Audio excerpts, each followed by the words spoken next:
Fala pessoal, tudo bem com vocês? Bruno Matos aqui. No vídeo de hoje eu vou falar sobre uma ferramenta incrível que a NASA disponibiliza e que qualquer um de vocês pode acessar usando os seus computadores e é uma forma incrível de você explorar o sistema solar, aprender mais sobre os satélites, visualizar as suas órbitas. Então eu acredito que muitos de vocês interessados na área de espaço talvez não conheçam essa ferramenta e vai ser muito interessante ver o potencial que essa ferramenta tem para a gente aprender, tá? Então, se você está interessado, é muito simples para você encontrar, então basta ir no Google, digitar Eyes on the Solar System, tá? Clicar aqui no primeiro link e aqui de cara a gente já entra com a visão do sistema solar. Eu quero dar um zoom out, tá? Eu vou tirar o zoom aqui e eu quero mostrar para vocês o quão legal é isso.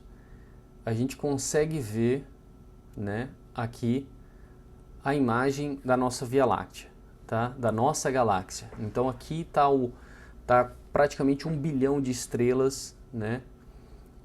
Rodeando aqui o centro. A gente tem um buraco negro, né? Esse buraco negro inclusive já foi imagiado, já foi comprovada a sua existência. E o nosso Sol, a nossa estrela, fica mais ou menos nessa região. É importante esclarecer que essa imagem aqui é uma imagem artística da Via Láctea, né? A gente tem vários modelos que o pessoal tenta então utilizar para criar o como seria olhando de fora a nossa galáxia, né? Mas a gente não consegue, obviamente, tirar essa foto, tá? Vocês vão ver que as distâncias são colossais. No entanto, vocês já provavelmente devem ter visto imagem de outras galáxias, né? Inclusive eu tenho uma aqui no meu quadro, aqui nesse quadro aqui, imagens de galáxias colidindo, imagens geradas pelo James Webb, tá? Mas vamos lá. Então a gente está aqui e vamos começar a dar zoom rumo ao Sol. Então vocês observem que a gente vai dando zoom, cada pontinho desse branco é uma estrela, a gente vai se aproximando, vamos viajando aqui, e vamos chegando perto da nossa estrela, onde a gente vive e onde a gente entende às vezes como o centro do universo, porque é a nossa perspectiva, tá? Aqui já dá para ver, olha que coisa interessante, dá para ver a órbita do planeta mais distante, que é Netuno, né? E a gente observa aqui 3 satélites, tá? Esses 3 satélites foram lançados há mais de 30 anos atrás pelos Estados Unidos e foram satélites dedicados a passar por algum desses planetas e depois realmente sair do sistema solar, tá? Então a gente tem Voyager 1 e 2, por exemplo, e a Pioneer 10, tá bom? E temos também a New Horizon aqui também, que está viajando muito rápido e está se afastando cada vez mais do Sol. Lembrando que a New Horizon foi a que passou por Plutão e tirou aquela imagem que mostra o coração, né? Aquele coração no terreno de Plutão, né? Uma imagem incrível e inédita também que a New Horizon conseguiu tirar. Mas vamos lá. Aqui vocês conseguem observar então as órbitas dos planetas ao redor do Sol. Você vê Netuno, Urano, Saturno e aqui a gente vê Júpiter, tá? Então, olha que interessante. Se eu jogo para cá, a primeira coisa que vocês já observam é que todas as órbitas, né, elas ficam no mesmo plano. Isso é muito legal. Então vocês observem que existe um padrão, né? Várias das galáxias são desse tipo planar e os sistemas solares também maduros, né? Depois de bilhões e bilhões de anos formando, a tendência é que as órbitas fiquem no mesmo plano, né? A não ser que haja uma disrupção por um outro objeto, por uma disrupção gravitacional, tá? Mas a tendência é essa. Durante a formação, a gente vai falar em outro vídeo, durante a formação desses sistemas solares existe a movimentação para conservar o momento angular, tá? Durante a formação da estrela, e a tendência é de toda a massa se aglomerar em um disco e ela vai começar a se aglutinar e formar os planetas. Então a gente vê aqui os planetas. Esses planetas aqui, o Netuno e Urano, você pode visualizar, você clica aqui e você visita, tá? E isso aqui é a reconstrução utilizando as imagens. Eu acho que talvez a melhor imagem que a gente tem de Netuno foi da Voyager, então você consegue olhar aqui, ó, e consegue ver como é que foi o voo da Voyager, aquela nave que está bem distante agora do Sol, como é que ela passou em 1989, tá? Então você reproduz a missão e vê, olha aqui, ó, a Lua, né? A Lua Triton, né? Ao redor então de Netuno, e aqui foi o flyby, né? A passagem. Então eles passou lambendo, a Voyager passou lambendo o Netuno em 1989 e transmitiu usando essa antena de alto ganho. Então a gente observa aqui que ele transmitiu nessa distância absurda da Terra essa imagem que a gente tem hoje de Netuno, tá? Foi uma missão histórica da NASA e que ainda acontece, né? As Voyagers ainda emitem telemetria e ainda estão capturando dados. Não mais imagens, mais dados. Dados principalmente do campo magnético, do campo elétrico. Muito bem.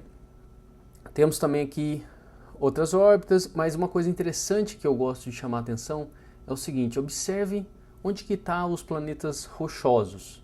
Então você vê o Sol aqui no centro, você vê os gigantes Júpiter e Saturno aqui, os gigantes também de gelo na parte mais externa do sistema solar, mas olha como é que os rochosos estão muito próximos da estrela.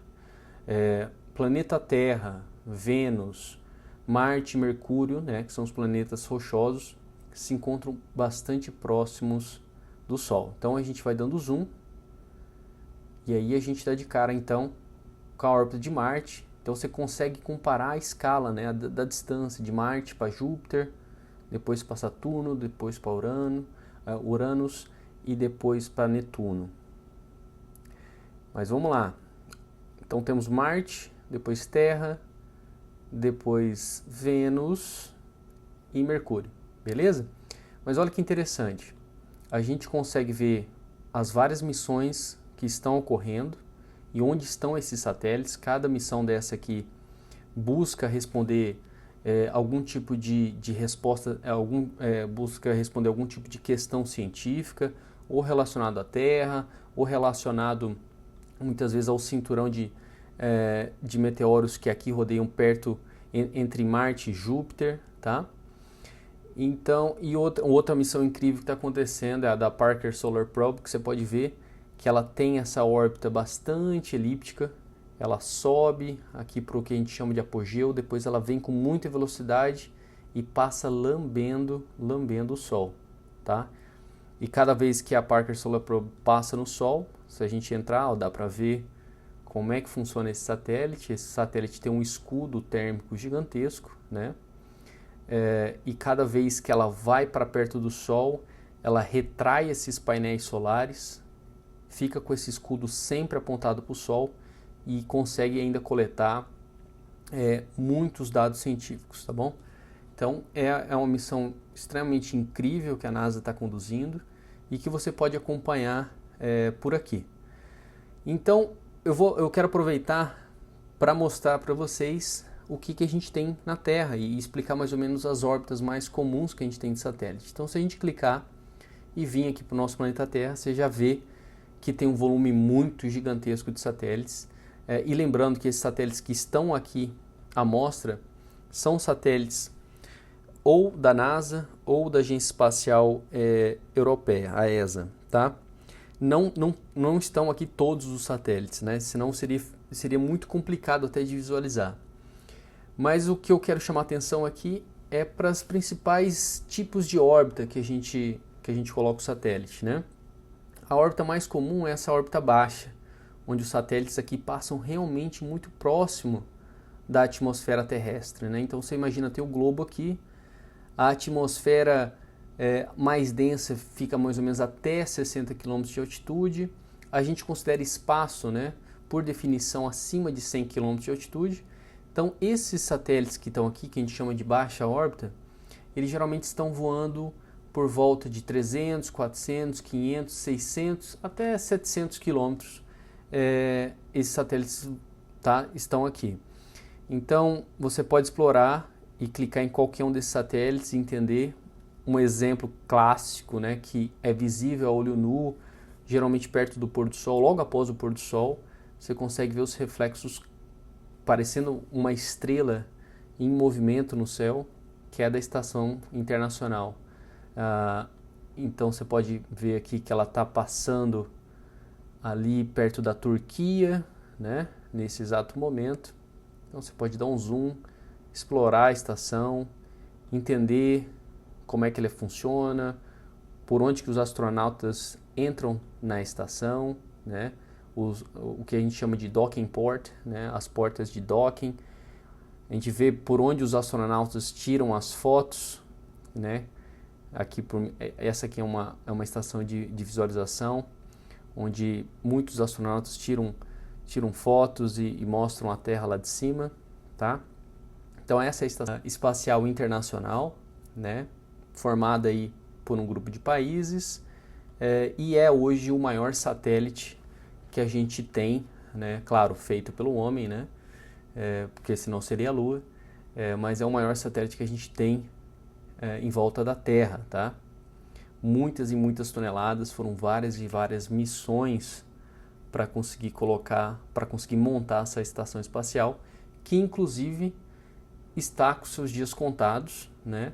Provavelmente vai reentrar aí, eu não tenho a data aqui, mas provavelmente por volta de 2030 já se espera que a estação espacial vai reentrar na atmosfera, tá? E vai ser com certeza uma reentrada controlada para evitar que caiam debris, né? O que a gente chama de lixo espacial, que cai em cima de regiões habitadas, né? Geralmente eles tentam jogar esses satélites sobre o Oceano Índico, aqui é uma região do Oceano Pacífico com pouca população, poucas ilhas, tá? Então é uma região que geralmente o pessoal tenta queimar o satélite em órbita sobre aquela região. Bom, aqui então falamos sobre a baixa órbita. É aqui onde o Hubble, por exemplo, o grande Hubble, que nos deu várias imagens incríveis do universo, é daqui também que ele vivia. Dá para ver ele até hoje lá. Você pode clicar, ver o Hubble, um grande telescópio, tá? Um gigante espelho, né? Que fica voando em torno da Terra em baixa altitude, e fica apontado, né? Ele aponta para regiões específicas do universo, e fica coletando os fótons que vêm viajando por bilhões e bilhões de anos, que formam as imagens das galáxias distantes, tá? Então foi uma missão certamente muito incrível que o ser humano conseguiu colocar. Tá? Vamos voltar aqui de novo, que saiu. Vou mostrar para vocês outras órbitas. Então aqui são os baixas órbitas, mas temos também, vocês podem ver que forma um cinturão aqui, muito mais distante da Terra. Esse cinturão aqui é o cinturão dos satélites geoestacionários. E geoestacionário quer dizer que ele fica, relativo a nós aqui na Terra, eles ficam fixos no céu. Tá? E é por isso então que, por exemplo, quando você tem uma antena, um serviço de TV por satélite, você tem a sua antena fixa apontando para uma região do céu, tá? Essas antenas estão apontando para algum satélite do cinturão geoestacionário. Então, se você der um zoom, se você clicar aqui, só para um exemplo, os satélites geoestacionários têm essa cara, né? Eles ficam lá com as suas antenas e ficam retransmitindo os sinais que eles recebem. Então, quando você está assistindo a sua TV, né, a sua TV por satélite, a emissora de TV ela está emitindo, ela está fazendo broadcasting, né, dos sinais para esse satélite, e esse satélite então reflete para a região de interesse, tá? Um exemplo de satélite que o Brasil tem, que fica no cinturão geoestacionário, é o satélite SGDC-1, satélite geoestacionário de defesa e comunicações, tá? É um satélite da Telebrás que tem controle, com controle dividido entre Telebrás e Força Aérea Brasileira, tá? É um satélite também muito interessante que vive nessa região. Muito bem. Então aqui a gente consegue ver as típicas órbitas, né? Não está claro aqui, mas tem órbitas intermediárias. Então aqui a gente chamou de órbitas baixas, órbitas geoestacionárias, e a gente tem as órbitas médias aqui, que ficam nesse meio, tá? Por volta mais ou menos de 12 mil quilômetros de altitude. Nessa região vivem os satélites de posicionamento e navegação. Então, os satélites GPS, por exemplo, ficam aqui nessa região intermediária, tá? E a gente tem outras missões, outras órbitas, né, órbitas bastante elípticas, que passam na parte mais baixa rente à Terra e depois excedem, né, inclusive aqui o cinturão geoestacionário no seu apogeu, tá? Cada uma dessas órbitas tem uma finalidade, tem um motivo, né, de ser. Tem também órbitas especiais, né? Aqui eu gosto de colocar o exemplo do James Webb Space Telescope. Então, se a gente clicar aqui, o James ele fica bastante longe da Terra. Você consegue ver a Terra lá longinha, pequena. Ele tem esse escudo também, esse escudo térmico, tá? Então esse escudo térmico sempre fica protegendo para que o Sol não interfira nas medições que ele está tentando fazer aqui com esse telescópio aqui. Tá? Esse telescópio é um telescópio que imagia no infravermelho, né? E no infravermelho termal, inclusive. Então, por isso que ele tem esse escudo, porque ele não quer receber sinais do Sol e ele quer fazer medições de regiões muito, muito distantes do nosso sistema solar, tá? O James Webb ele vive num ponto que a gente chama de pontos de Lagrange, tá? A gente tem 5 pontos de Lagrange que são pontos de equilíbrio gravitacional do sistema Terra-Sol, né? O que eu quero dizer é o seguinte: são pontos onde a influência da gravidade da Terra e do Sol se juntam e formam então pequenos poços gravitacionais, pequenas regiões ali onde o satélite consegue se estabilizar, tá? São pontos utilizados então para esse tipo de missão. A NASA utiliza não só esse ponto que fica aqui, mas também outros pontos, um ponto de Lagrange da frente também, para, por exemplo, estudos do Sol, tá? Então é isso, pessoal. Esse vídeo foi rápido, eu queria só apresentar essa ferramenta incrível, explorar um pouco elas com vocês. Tem muita, mas muita coisa que dá para aprender daqui.